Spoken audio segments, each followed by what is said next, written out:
Mackenzie Johnston here with Tri-State Livestock News, discussing issues currently facing the cattle industry and how to find common ground and real solutions so fair cattle markets can be achieved. Today we have the opportunity to chat with Tim Pazour of Pukwana, South Dakota. To start off with, can you just tell me a little bit about your background and where you're located at? We're located in south central South Dakota. I'd like to say that we're 7 miles east of the Missouri River and 7 miles south of Interstate 90. And we have a 5,000 head permitted feedlot and also have a cow-calf operation. Farm along with our two sons. What do you feel are the major issues standing in the way of fair cattle markets right now? Probably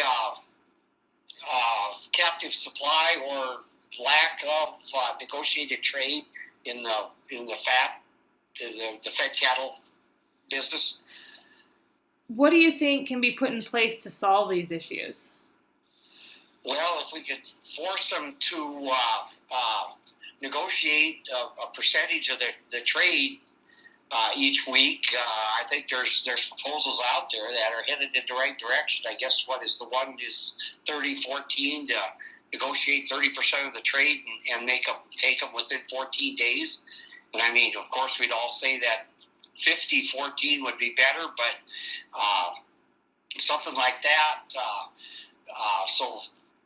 And also kind of the idea that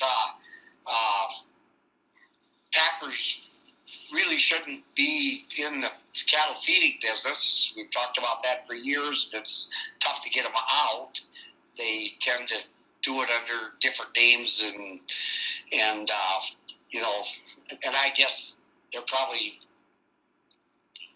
just going to have to deal with that they will be in the feeding business. I've always said I don't know why they'd want to bother to feed them when we'll do it as cheap as we do it for them. So, in the past few days, 11 attorney generals from our region have come forward with a letter asking for the Department of Justice to get involved in the USDA investigation into meatpacking concentration. And then this morning, our president came out and said that he is also asking the DOJ to investigate the meatpacking industry. Do you feel that these actions are going to invoke a true investigation into the issues within our processing sector? Well, it should, but we've seen it how many times before, and it seems like once we start investigating, the price comes up a little bit, and everybody gets happy, or at least happier, and we forget about it, and we go back about our business again. The stories come out here that back in Teddy Roosevelt's time, I mean, we had, and I don't know the exact numbers, but we had more packers that controlled less percentage of the meat trade, and at that time we called it antitrust and broke them up. How do you see this situation within the cattle markets, the cattle industry? How do you see it affecting your rural area right there in your community? Well, my community, we're kind of unusual in that we are cattle feeders. Most of the people in my area are actually cow-calf producers and raise feeder calves, and depending on when they sell them, but, the ones that sold them before the, first of the year and then until probably even into January, February, they didn't get the hit. They're once a year type thing that they're probably next year.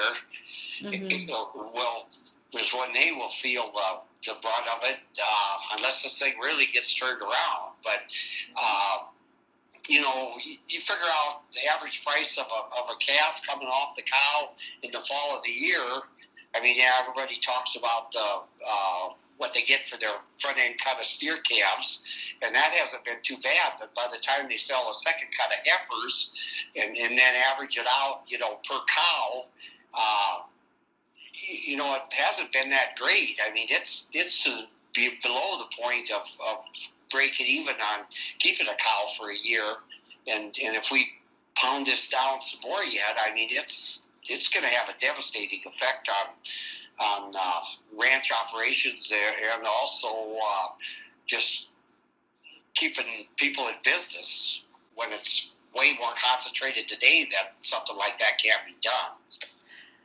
If you could sum it up in one sentence, what do you think the cattle industry needs most today?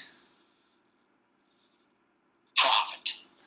Do you have any closing statements that you'd like to make about the cattle markets and everything going on within the cattle industry right now?